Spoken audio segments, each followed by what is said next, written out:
नमस्कार दोस्तों, आप सभी का स्वागत है आज की क्लास में। आज की क्लास में हम लोग देखेंगे यूपी एलटीजेड शिक्षक भर्ती जो 2025 की है, इसका हम लोग एग्जाम पैटर्न देखेंगे। एग्जाम पैटर्न में कितने क्वेश्चंस होंगे और पर क्वेश्चंस मार्क्स कितने होंगे, इन सभी के बारे में डिस्कस करेंगे।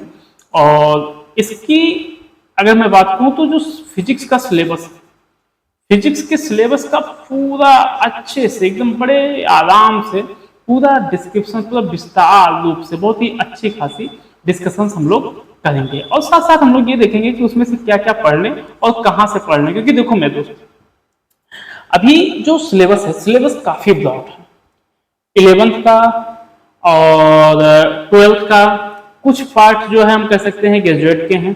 तो उन तीनों को कैसे कंप्लीट कर लिया जाए, क्योंकि टाइम बहुत कम है, तो इन सब के बारे में हम लोग डिस्कस करेंगे कि क्या पढ़ें और कैसे पढ़ें। तो चलिए शुरू करते हैं आज की क्लास। दोस्तों, इसमें जो है हम लोग एलटीजेड जो टीचर्स है ना, उसकी प्री एग्जाम का पैटर्न देखते हैं। सबसे पहले प्री देखते हैं, फिर मेंस देखेंगे।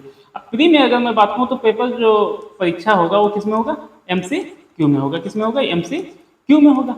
प्रश्न पत्र की जो संख्या हो क्या होगी, 1 होगी। अब वो एक ही पेपर्स होगा, ठीक, सिंपल सा बात है भाई। एक ही क्वेश्चंस पेपर आएगा जिसमें क्वेश्चंस नंबर कितने होंगे, 150 होंगे, जिसमें से ठीक है 150 क्वेश्चंस होंगे, जिसमें से 30 आपका क्या होगा, जो 30 होगा वो आपका सामान्य अध्ययन होगा। सामान्य अध्ययन मतलब क्या है, हिंदी, इंग्लिश, ठीक है, हिस्ट्री, ओके, हिस्ट्री है, पॉलिटी है, और फिर पॉलिटिक्स है, और करंट अफेयर्स है। सबसे ज्यादा अगर मैं बात करूँ तो करंट अफेयर्स है, ठीक है, करंट अफेयर्स है। तो ये सभी जो है ना कहीं सामान्य अध्ययन से होगा।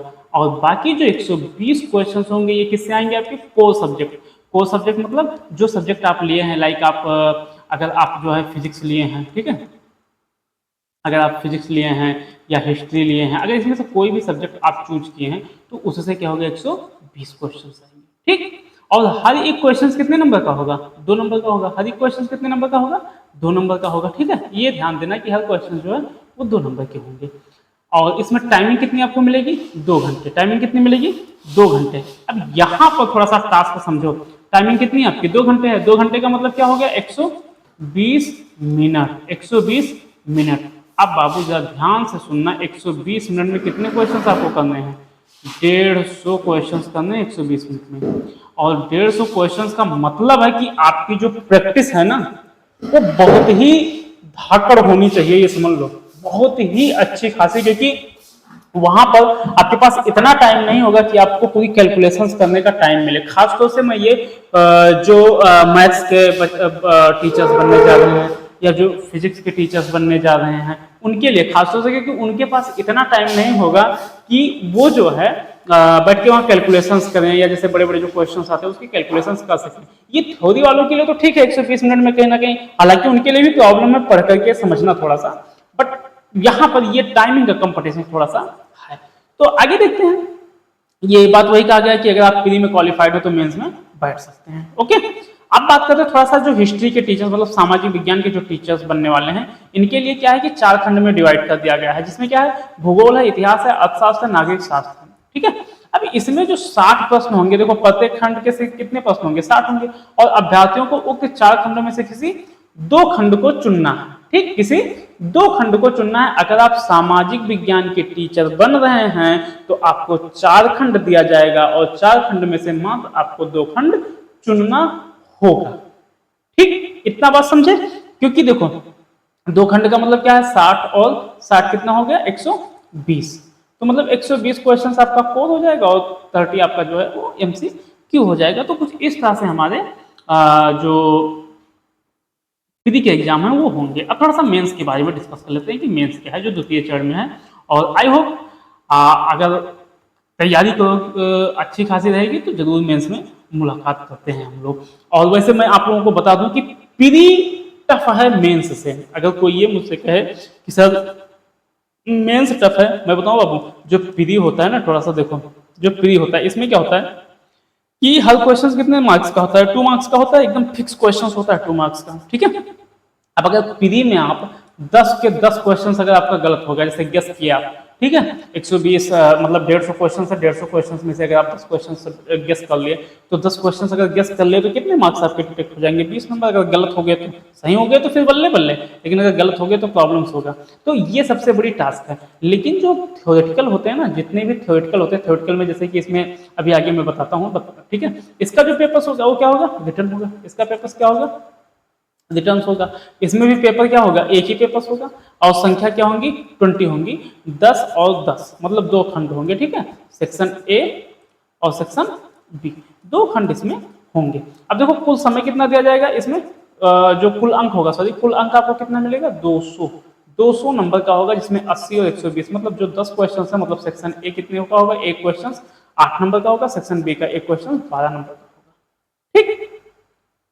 समयावधि की बात करें तो समयावधि कितना होगा? 3 घंटे की समय दिया जाएगी। ये मान के चलो कि एकदम जैसे बोर्ड पेपर नहीं होता है, या जैसे कि ग्रेजुएट के पेपर्स होते हैं ना, उसमें भी 3 घंटे देते हैं मस्त से बैठ करके, और क्या है लिखते रहते हैं लिखते रहते हैं। तो बस वही है इसमें, बस इतना ध्यान देना ज्यादा। बस हाँ ये है कि कंपटीशन टफ है।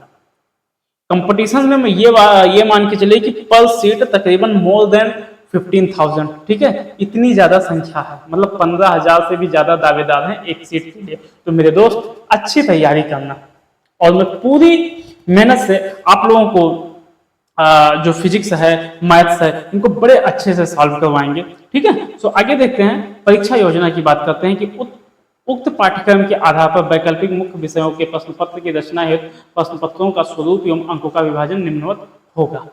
अब इसमें थोड़ा सा एक बात और देखना कि इसमें पेपर्स का जो पैटर्न है वही सिंपल होगा। खंड आ में क्या होगा? 10 प्रश्न होगा, जो लघु उत्तरीय प्रश्न होगा 125 शब्द की सीमा होगी। देखो 125 शब्द ये जो है ना, जो जितने बच्चे थ्योरेटिकल लिए हुए हैं, थ्योरेटिकल के लिए तो सही है 125, लेकिन जितने न्यूमेरिकल लाइक मैथ्स, तो मैथ्स वाले ना बाबू ये ध्यान देना 125 नहीं, आप लोग स्टेप्स ध्यान देना। जितना ज्यादा स्टेप्स होगा उतना अच्छा खासा मार्क्स मिलेगा। अब इसमें ये मत कर देना, स्टेप्स का मतलब ये नहीं कि 1/2 और 1/3 का भी इसको भी दिखाना, ठीक है। लेकिन स्टेप्स का मतलब समझते हो आप लोग, टीचर्स के दावेदार हैं तो आप समझ जाए। खंड बा की बात करते हैं। खंड बा में क्या है? 10 प्रश्न और उसकी समयावधि कितनी थी कि सीमा शब्द कितना है? 200, ठीक है। यहाँ पर प्रत्येक प्रश्न कितने अंक का होगा? 12 अंक का।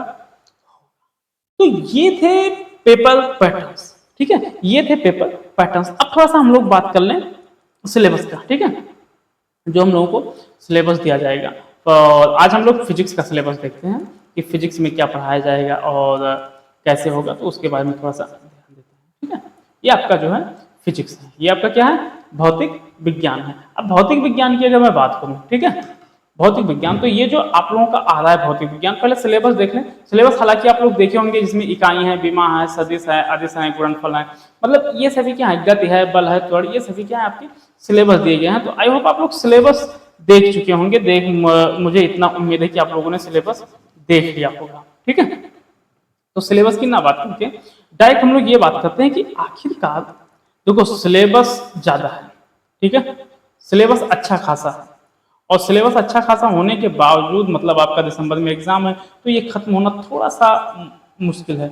इसके लिए क्या किया जाए? इसके लिए मैं बता रहा हूँ, आप लोगों के पास अगर एनसीईआरटी का बुक हो, क्योंकि जैसे मैं फिजिक्स की अगर मैं कुछ चैप्टर्स की बात करूँ, जैसे ये देख लीजिए, या ये और उसके बाद में अगर मैं थोड़ा सा और आपको अगर मैं बात करूँ, ये 2018 में भी इससे क्वेश्चन आए हैं, भी जो मैं ये प्रकाश किए ना, गोलीय दर्पण के लेंस, इससे हर साल क्वेश्चंस पूछे जाते हैं। और ये जो है ना विद्युत चुंबकत्व, ये बाबू अगर आपके पास एक कोई भी भाई बहन हो या कोई भी हो, या गुरुजी अगर आप लोग पढ़ा रहे हो किसी भी स्कूल में या कहीं भी पढ़ा रहे होंगे, तो आप लोगों को पता होगा कि जो ये चीज़ें गैल्वेनोमीटर्स, अमीटर, वोल्टमीटर्स हैं, व्हीटस्टोन ब्रिज हैं, और अनुगमन वेग है, चालकता है, एम्पियर पर पथीय नियम है, बायो सावर्ट है। बायो सावर्ट का नियम आप लोगों को पता ही होगा, बी इक्वल क्या होता है? Mu not upon 4 pi I dl sine theta upon r a cube होता है। तो ये कहीं ना कहीं बायो सावर्ट का लॉ है। उसके बाद में फिर सीरीज है, मैक्सवेल इक्वेशंस है। ये अगर ध्यान देंगे तो ये टोटल के टोटल एनसीईआरटी है। और मैं आपको बता दूं कि जो ये फिजिक्स का जो आप लोगों का ये पेपर बन रहा है, ये पूरे के पूरा एनसीईआरटी ही बेस बनेगा, इतना ध्यान देना। और अगर हो सके आप लोगों के पास थोड़ा सा टाइम हो, हालांकि मैं करवाऊंगा, लेकिन अगर आप लोगों के पास एक बुक हो, ठीक है, एनसीईआरटी एग्जाम प्लस, ठीक है, ये कोई नहीं बताता है कि एनसीईआरटी एग्जाम प्लस एक ऐसा बुक है जो कहीं ना कहीं किसी भी कंपटीशन के लिए, चाहे वो पीजीटी हो, टीजीटी हो, या टेट हो, सीटेट हो, वो बहुत ही हेल्पफुल होता है। सब लोग सिर्फ एनसीईआरटी रखते हैं। एनसीईआरटी में कॉन्सेप्ट होता है और जो आपका एग्जाम्पल्स होता है उसमें इतने खूबसूरत खूबसूरत क्वेश्चंस होते हैं जो एक बार सर घुमा देंगे। और उससे, उस कॉन्सेप्ट बेस से, उस हम कह सकते हैं उससे जो वो एग्जाम्पल्स होते हैं एनसीईआरटी के, जो एग्जाम्पल, ध्यान देना, एग्जाम्पल और एग्जाम्पलर, एनसीईआरटी का एग्जाम्पलर एक अलग बुक ही आता है, किताब आता है, ठीक है। तो उसको जरूर ले लेना, बहुत पतली पतली होती है लेकिन उसमें एमसीक्यू, असर्शनिज्म्स, जो कथन और कारक होता है, वो सब वहां से आते हैं, ठीक। तो हम लोग नेक्स्ट क्लास में पहला जो टॉपिक देखेंगे वो आपका फर्स्ट टॉपिक जो है, वो आपका फर्स्ट टॉपिक क्या है, इकाई है, इकाई और बीमा है। इकाई और बीमा अगर मैं बात करूं तो इकाई बीमा अगर आप लोगों को ने थोड़ा सा भी ध्यान दिया होगा तो ये 11th क्लास की है। इकाई बीमा जो है ये 11th क्लास का फर्स्ट चैप्टर है। जैसे ही एनसीईआरटी ओपन करेंगे वहां पर इकाई और बीमा आपको एसआई, एफपीएस और एमकेएस ये सभी जो है वहां पर दिखाई देंगे और साथ साथ में बीमा दिखाई देंगे, ठीक है। तो इसमें मैं आप लोगों को कुछ इकाइयों के बारे में बताऊंगा, हिस्ट्री ऑफ फिजिक्स के बारे में बताऊंगा कि फिजिक्स कहाँ से हुआ, कैसे हुआ, उसके बाद में अदिश राशि एवं सदिश राशि, ये पूरी जो फर्स्ट जो हम कह सकते हैं सेक्शन से सामान्य यांत्रिकी है, यांत्रिकी पूरी की पूरा आपका 11th क्लास का एनसीईआरटी है, ठीक है। 11th क्लास का एनसीईआरटी है, तो बाबू इसको जरूर ध्यान देना, ठीक। ओके, सो नेक्स्ट क्लास में हम लोग फर्स्ट टॉपिक के साथ मिलते हैं, इकाई और बीमा, इसके कॉन्सेप्ट देखेंगे और इससे रिलेटेड जितने क्वेश्चंस हो सकते हैं उस क्वेश्चंस को हम लोग देखेंगे। मिलते हैं नेक्स्ट वीडियो में, तब तक के लिए धन्यवाद।